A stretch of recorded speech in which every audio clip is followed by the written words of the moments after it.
I feel like I'm losing my mind. Is everybody in the world blind? Please, Lord, give me a sign, a sign. I feel like I'm losing my mind. Is everybody in the world blind? Please, Lord, give me a sign, a sign. 안녕하세요. 자동차 읽어주는 남자 이상입니다. 오늘은 여러분들께 저의 새로운 MI인 랜드로버 디펜더 110 모델의 시승기를 전해드릴까 하는데요. 제가 앞서 여러 디펜더들의 시승기를 전해드렸었는데 오늘은 제 차가 된 디펜더에 대한 시승기 자세하게 전달드려보도록 하겠습니다. 먼저 제가 출고한 디펜더 모델부터 자세하게 말씀드려보도록 하겠습니다. 디펜더에는 총 3가지 바디 타입이 있습니다. 90, 110, 130 이렇게 있어요. 간단하게 3가지 라인업의 차이점을 한번 말씀드리면 90은 3도어고요. 그리고 110은 5인승이고 130은 8인승입니다. 그래서 가장 많이 판매가 되는 라인업은 그 중간에 있는 110 디펜더 110이라고 보시면 됩니다. 디펜더 110에서도 디젤과 가솔린으로 나뉘게 됩니다. 제가 출고한 차량은 D300 HSE라는 등급으로 디젤 모델 중에서는 가장 높은 등급의 차량입니다. 그래서 디젤에서도 D250이 있고 D300이 있습니다. 이름에서부터 알 수 있다시피 출력에서 차이가 나는데 D250은 250마력의 힘을 내고 D300은 300마력의 힘을 내요. 그리고 가솔린 같은 경우에는 4기통과 6기통 가솔린으로 나뉘게 되는데 P300X 다이나믹과 P400X가 있습니다. 그리고 제가 추가한 옵션들이 몇 가지가 있습니다. 디펜더 고려하시는 분들도 영상을 많이 보실 것 같은데 저는 디펜더라는 차를 딱 생각했을 때 꿈꿔오던 로망이 있었습니다. 뭐냐면 바로 올블랙으로 이 디펜더를 만들어 보는 것이 저의 로망이었는데요. 그래서 일단 외장 색상도 산토리니 블랙이라는 블랙 컬러로 선택을 했는데 일단 블랙 컬러만 선택하게 되면 실버 파츠들이 굉장히 많습니다. 뭐 전면부 프론트 범퍼도 그렇고 휠도 그렇고 그릴도 그렇고 레터링도 그렇고 그래서 랜드로버에서는 저 같은 소비자들이 되게 많은가 봐요. 그래서 니즈를 딱 파악을 해서 블랙 익스테리어 팩이란 걸 제공을 합니다. 그래서 블랙 익스테리어 팩을 선택하게 되면 전면부 후면부 디펜더 레터링을 블랙으로 바꿔주고 프론트 그릴과 그리고 여기 체크 플레이트라고 해서 발판이 있어요. 보닛 위에 발판이 있는데 그게 원래 무광인데 유광으로 바꿔주게 됩니다. 그래서 그렇게 많이 바뀌는 건 없어요. 앞뒤 레터링과 그릴 그리고 여기 체크 플레이트 요 정도만 바뀌게 되는데 요게 86만 원 정도 합니다. 그래서 생각보다는 가격이 조금 비싸요. 바뀌는 거에 비해서는 조금 비싼 편인데 그런데 이 블랙 익스테리어 패키지에 대한 선호도는 상당히 높은 편입니다. 디펜더를 출고하시는 분들께서는 한 번쯤 다 고민해 보시는 그런 옵션이고 그리고 추가적으로 적용한 건 휠 옵션입니다. 휠이 원래 실버인데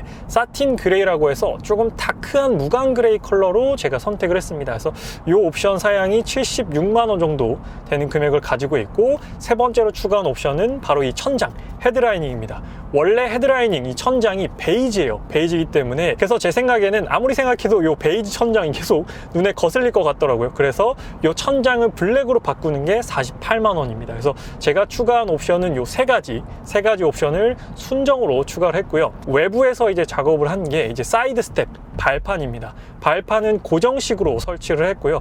가격은 49만 원 정도 했습니다. 그래서 고정식과 전동식이 있는데 저는 고정식이 좀 더 잔고장 부분에서 자유로워 보였고 익스테리어적으로 봤을 때도 고정식 발판을 하는 게 훨씬 더 디펜더와 잘 어울리겠다 싶어서 고정식 사이드 스텝을 했고요. 그리고 전 후면 순정 블랙팩을 적용하더라도 전면과 후면 범퍼는 실버이기 때문에 이건 따로 외부 업체에서 제가 블랙 유광으로 도색을 했습니다. 그래서 제가 꿈꿔오던 올 블랙 디펜더를 완성을 했고 인테리어는 빈티지 탄이라고 해서 약간 밝은 브라운 카멜색이라고 하죠. 카멜색 인테리어를 선택을 했습니다. 참고로 이 인테리어는 D250에선 선택이 안 되고 D300HSE에서만 선택이 됩니다. 그래서 이 컬러를 딱 원했기 때문에 D300HSE를 선택한 이유도 있어요.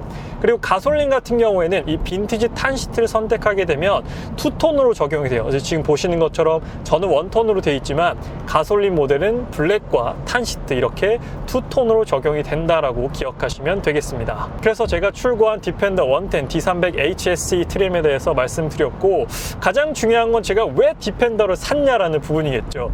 원래는 M440i 컨버터블을 제가 계약 넣었다고 말씀을 드렸었고 그 리뷰도 전달 드렸었습니다.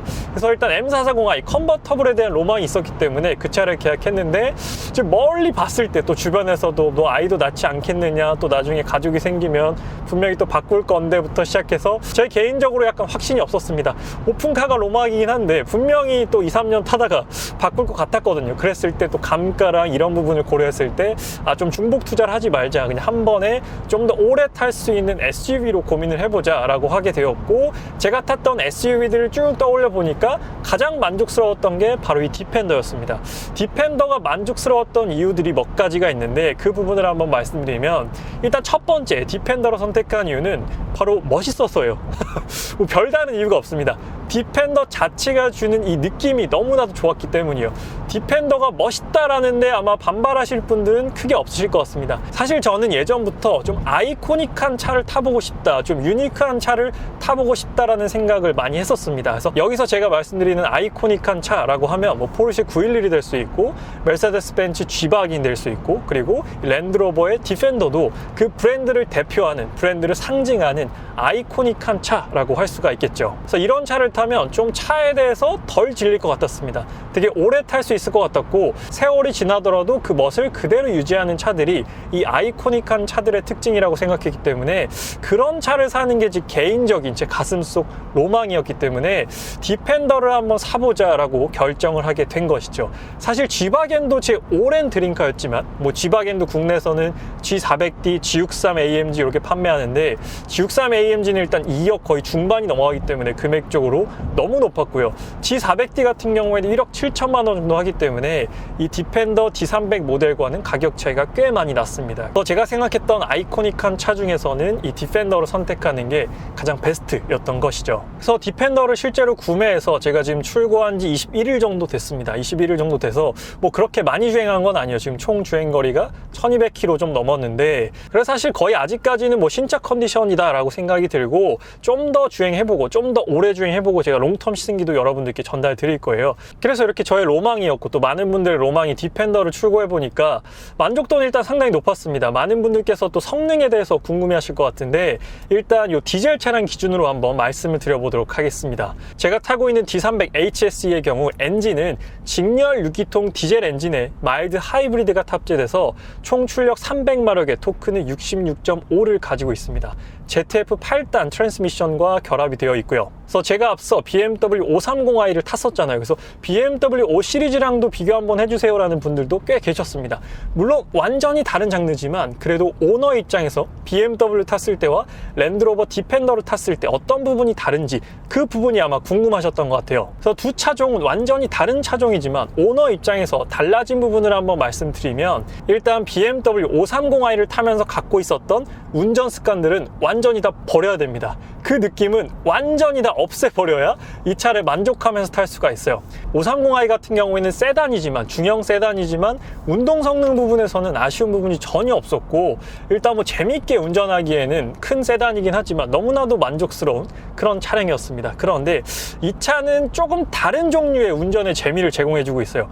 완전 뭐 엑셀 반응이 빠르다거나 뭐 핸들링이 민첩하다거나 뭐 쫀쫀하다거나 이런 느낌은 사실 거의 없습니다. 한 10%도 안 된다라고 보셔도 될 것 같아요. 그런데 어떤 종류의 운전의 즐거움이냐면, 좀 느긋하게 운전을 하면서 이 차가 굉장히 높이가 높거든요. 그래서 지금 옆에도 소렌토가 있지만 뭐 소렌토, 맥스크루즈, 뭐 팰리세이드보다 훨씬 더 높아요. 카니발보다 높고 스타리아 정도 되는데, 뭐 버스랑 옆에 있으면 마을버스 운전기사분이랑 눈이 마주칠 정도로 상당히 높은 높이를 가지고 있기 때문에 그냥 좀 느긋하게 운전하면서 여유있게 운전을 하는 그런 재미? 약간 이게 재미라고 말씀드리긴 좀 그런데, 아무튼 그런 완전히 다른 장르의 차를 타고 있구나라는 걸 느끼고 있습니다. 그리고 일단 이 차를 타고 내리는 행위 자체가 굉장히 좀 색달라요. 이 차가 사이드 스텝 제가 달았다고 말씀드렸잖아요. 그래서 뭔가를 밟고 올라간다라는 느낌 자체가 제가 기존에 타왔던 차들과는 완전히 다른 느낌을 제공해 주기 때문에 이 차에서 내릴 때, 탈 때부터 느낌이 완전히 다르다라는 것이죠. 그래서 아직까지는 이 차를 탈 때마다 좀 운전이 재밌다라고 느끼는 부분이에요. 막 운전을 우리가 막 빠르게 속도 내고 빠르게 코너를 돌고 막 이런 민첩한 운동 성능, 이런 것도 운전의 재미가 될 수 있지만 좀 랜드로버 디펜더를 타면서 조금 다른 종류의 운전의 재미를 요즘 조금 느끼고 있습니다. 그래서 디펜더를 실제로 타면서 저의 T맵 점수가 상당히 많이 올라갔습니다. 좀 느긋하게 운전하고 좀 갑자기 끼어드는 차들 그래 끼어들어라 이렇게 마음의 여유를 가지고 타다 보니까 T맵 점수가 상당히 많이 올라갔다라는 것도 디펜더를 타면서 제가 경험한 부분이에요. 그래서 이 차량이 2.6톤 정도 됩니다. 차량 무게가 상당히 무거운데 일단 토크가 66 정도 되고 마력이 300마력 정도 되기 때문에 출력적으로 아쉬운 부분은 없어요. 엑셀 리스폰스가 빠른 차량이 아니어서 빠르다라는 느낌은 없지만 뭐 힘이 부족하다라는 느낌은 크게 없습니다. 그리고 이번에는 랜드로버 하면 가장 많이 궁금해하실 이 차량이 뭐 잔고장 부분, 뭐 AS는 아직 안 받아봤기 때문에 잔고장도 사실 아직 20일밖에 안 됐기 때문에 잔고장에 대해서 뭐 있다 없다 아직까지 명확하게 말씀드리기는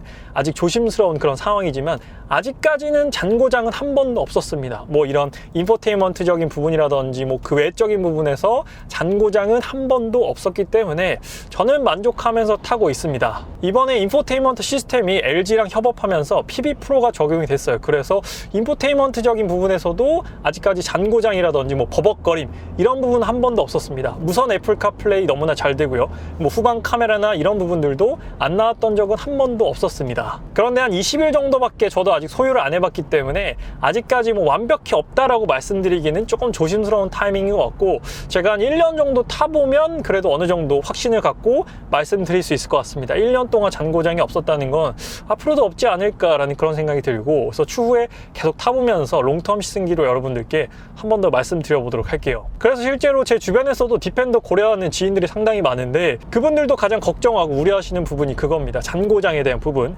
그런데 제가 직접 타보니까 생각보다는 20일 정도 탔을 때 아직까지 발생한 부분은 없었고 그래서 제 지인분 중에 랜드로버 관계자분이 계신데 지금은 이제 퇴사를 하셨는데 그분께서 말씀하시길 일주일 안에 아무 일도 없으면 그 차는 괜찮은 거다 라고 말씀하시더라고요. 그래서 잔고장이 일어날 거면 일주일 동안 모든 잔고장이 일어나기 때문에 일주일 지난 거면 괜찮은 거다 라고 말씀하셨는데 심리적으로 위안이 좀 되긴 하더라고요. 내 차는 잘 뽑은 건가 라는 그런 생각이 들기도 하고 그래서 혹시나 잔고장이 생기거나 무슨 고장이 생기게 되면 그때 여러분들께 또 낱낱이 가감 없이 말씀드려보도록 하겠습니다. 제가 굳이 뭐 제 돈 주고 다 샀는데 제가 이 차를 옹호할 이유도 없는 거고 이 차의 장점에 대해서만 말씀드릴 이유도 없는 거기 때문에 그 부분은 속 시원하게 여러분들께 말씀드려보도록 하겠습니다. 랜드로버 같은 경우에 잔고장 때문에 구매를 망설이시는 분들이 많기 때문에 그 부분을 저도 타보면서 좀 자세하게 말씀드려보도록 할게요. 그리고 타면서 느꼈던 아쉬운 부분, 물론 20일밖에 안 되긴 했지만 아쉬운 부분이 없진 않습니다. 일단은 이 잡소리 부분, 이게 고속주행할 때는 잡소리가 크게 안 나는데 저속주행할 때는 조금 이렇게 차가 움직일 때마다 찌그덕 찌그덕 이런 잡소리가 있습니다. 그래서 잡소리에 민감하신 분들은 디펜더를 사시면 안 될 것 같아요. 나는 약간의 잡소리도 용납이 안 된다 하시는 분들은 꽤나 스트레스를 많이 받으실 것 같고 저는 사실 그렇게 민감한 편은 아니어서 잡소리가 들리긴 하지만 그래 뭐 이 정도는 참고 타자. 뭐 주행하면서 주로 라디오나 음악을 많이 듣는 편이어서 그걸 또 들으면 그렇게 들리는 잡소리는 아니거든요. 근데 완전히 조용한 상태로 주행을 하면 그때는 좀 잡소리가 귀에 들리긴 합니다. 그렇기 때문에 난 잡소리에 굉장히 민감하다 하시는 분들은 스트레스를 좀 받지 않을까 그런 생각이 들어요. 그리고 제가 디펜더를 결정하게 된 가장 큰 계기는 바로 이 차의 승차감입니다. 승차감은 기본적으로 모두 다 에어 서스펜션에 탑재가 되어 있고 제가 디스커버리 5도 타봤고 레인지로버도 타봤고 다양한 뭐 X5, X7을 타봤지만 이 디펜더의 승차감은 일단 디스커버리 5보다는 조금 더 탄탄합니다. 같은 그룹의 에어 서스펜션인데도 디스커버리 5는 많이 물렁물렁하거든요. 근데 디펜더는 조금 탄탄한 느낌을 가지고 있고 레인지로버보다는 노면을 걸러주는 능력은 조금 떨어지는 것 같긴 해요. 완벽하게 부드럽다라고 말씀드릴 수는 없지만 이 정도 크기에 이 정도 승차감을 제공해준다라는 부분에서는 상당히 만족을 하고 있는 부분입니다. 이 차는 저속에서도 만족스럽지만 고속주행 승차감이 진짜 일품이에요. 제가 이 차량 출고받자마자 홍천으로 장거리를 갔다 왔는데 그때 만족도가 상당히 높았고 제 와이프가 차를 타면 멀미를 굉장히 심하게 하는 편이거든요. 차량 멀미 감별사 그런 느낌인데 디펜더는 다행히 멀미를 안 하더라고요. 그래서 참 다행이다라고 느꼈었는데 홍천을 가면서 편도 2시간 반, 그러니까 왕복 5시간 정도죠. 5시간 동안 멀미 안 하고 잘 잤습니다, 옆에서. 그래서 멀미를 좀 심하게 하시는 분들께서도 디펜더 승차감은 괜찮게 느껴지지 않을까. 제 와이프가 실제로 그랬으니까 승차감 부분에서는 만족도가 정말 높은 차량입니다. 그리고 디펜더 출고하면서 제가 썬팅에 대한 후기도 말씀드렸었는데 솔라가드 LX로 시공을 했었습니다. 그래서 솔라가드 LX에 대해서 궁금해하시는 분들 많이 계셨고 제가 또 사용 후기도 말씀드린다고 했기 때문에 한번 이 틴팅에 대한 얘기도 짧게 말씀드리면 말씀드리면 일단 전측 후면 그리고 썬루프까지 모두 25% 농도로 했습니다. 그래서 25%면 되게 어둡겠다라고 생각하실 수가 있는데 생각보다 어둡지 않아요. 밖에서 봤을 때 25%인데도 아니 보입니다. 솔라가드 LX 같은 경우에는 다른 필름들에 비해서는 낮은 농도이지만 되게 잘 보이는 필름인 것 같아요. 그래서 농도를 좀 더 낮췄어도 어땠을까라는 생각이 들 정도인데 지금은 차선을 살짝 밟으면 이렇게 차선 이탈 방지 어시스트가 바로 작동이 됩니다. 그래서 25%인데도 밖에서도 안이 살짝 보일 정도고 그리고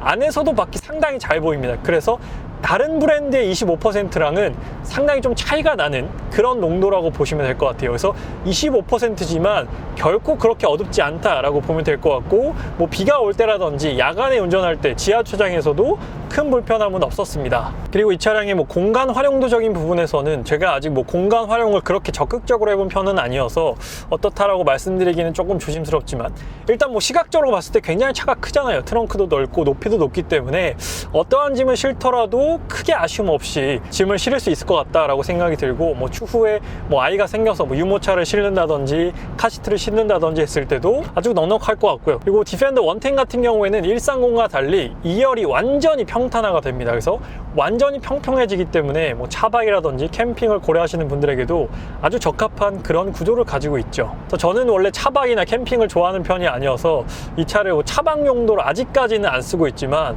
뭐 추후에 또 여력이 된다면 차박도 한번 도전해보고 싶고 차박이 좀 부담스럽게 느껴지긴 해서 차크닉 정도는 해보려고 지금 뭐 매트리스도 구매를 했었습니다. 그래서 한번 그런 부분도 여러분들께 사용하면서 말씀을 드려보도록 할게요. 그리고 이 차량의 연비 같은 경우에는 한 8, 9 정도 나오게 됩니다. 8, 9 정도 나와서 제가 생각했던 연비 정도 나오는 것 같아요. 뭐 두 자리를 넘길 거라고 저도 기대하진 않았는데 제가 딱 예상했던 그 정도 연비여서 뭐 연비 부분에서는 크게 실망스러운 부분은 없는 것 같습니다. 만족하면서 타고 있어요. 그리고 옵션적인 부분을 말씀드리면 옵션도 상당히 많이 있습니다. 뭐 헤드업 디스플레이 있고 열선 통풍 시트 그리고 이 암레스트에는 냉장고까지 있습니다. 냉장고까지 있고요. 그리고 뭐 한 가지 아쉬운 부분을 꼽으라면 이 반자율 주행에서 핸들 조향, 차선 유지가 안 됩니다. 그래서 차선 이탈 방지만 있고 그렇기 때문에 핸들에서 완전히 손을 뗄 수가 없어요. 앞차와 차간거리 조절은 되지만 핸들 조향까지는 안 되기 때문에 좀 장거리 주행하시면서 이 기능을 많이 쓰시는 분들에게는 좀 아쉬울 것 같긴 합니다. 이 기능은 레인지로버 모델들에만 들어가 있어요. 레인지로버 스포츠, 레인지로버 이 모델들만 핸들 조향이 되기 때문에 랜드로버 차량들에는 디스커버리 5도 그렇고 없더라고요. 그래서 페이스리프트가 되면 적용을 해줄지 모르겠지만 현재 모든 디펜더 가솔린 모델도 그 기능은 없습니다. 그래서 들려오는 소식에 의하면 이 디펜더는 페이스리프트를 한번 거치고 나서 바로 전기차로 넘어간다라고 합니다. 그래서 올해가 디펜더 75주년입니다. 지금 이 차량이 2세대요. 75년 동안 딱 한 번 바뀐 겁니다. 2세대 디펜더가 페이스리프트 한번 되고 나면 이제 전기차로 출시가 되고 이 내연기관의 명맥은 끊기게 되는 것이죠. 뭐 어떻게 생각하면 야 단종되는 차 사서 뭐하냐라고 생각하실 수도 있지만 저 같은 경우에는 단종이 된다? 또 다른 측면으로 보면 그러면 또 훨씬 더 유니크한 부분에서는 메리트가 있어지겠네 라는 생각이 들게 됩니다. 그래서 이 차가 출시된 지는 3년 정도 넘었거든요. 근데 아직까지도 도로를 다니다 보면 많은 분들께서 시선을 주시더라고요. 그래서 아직까지도 좀 신차 효과를 누려볼 수 있는 그런 외관을 가지고 있는 것도 이 디펜더가 가지고 있는 매력인 것 같아요. 그래서 아직까지는 뭐 봐도 멋지고 계속해서 질리지 않는 그런 외관을 갖고 있는 것 같아요. 그래서 이번에는 정말 좀 차를 오래 타볼까 하는 그런 생각을 가지고 있습니다. 한 10년은 거뜬하지 않을까 그런 생각을 하고 있어요. 그래서 오늘은 여러분들께 제가 출고한 랜드로버 디펜더 110 모델에 대한 리뷰를 전달드렸습니다. 제가 드리고 싶은 말씀이 정말로 많은데 그건 차차 제가 이 차를 운행하면서 느낀 점들을 하나씩 여러분들께 말씀드려보도록 하겠습니다. 그래서 앞으로 랜드로버 디펜더 오너로서 제가 겪는 많은 일들을 여러분들께 말씀드릴 예정이고요. 또 랜드로버 디펜더에 대해서 궁금하신 분들은 댓글로 남겨주시면 제가 자세히 말씀드려보도록 하겠습니다. 그래서 앞으로도 자동차 읽어주는 남자의 디펜더 카라이프 많은 기대 부탁드리도록 하고요. 오늘 영상은 여기서 마치도록 하겠습니다. 지금까지 자동차 읽어주는 남자 이상이었습니다. 시청해주셔서 감사합니다.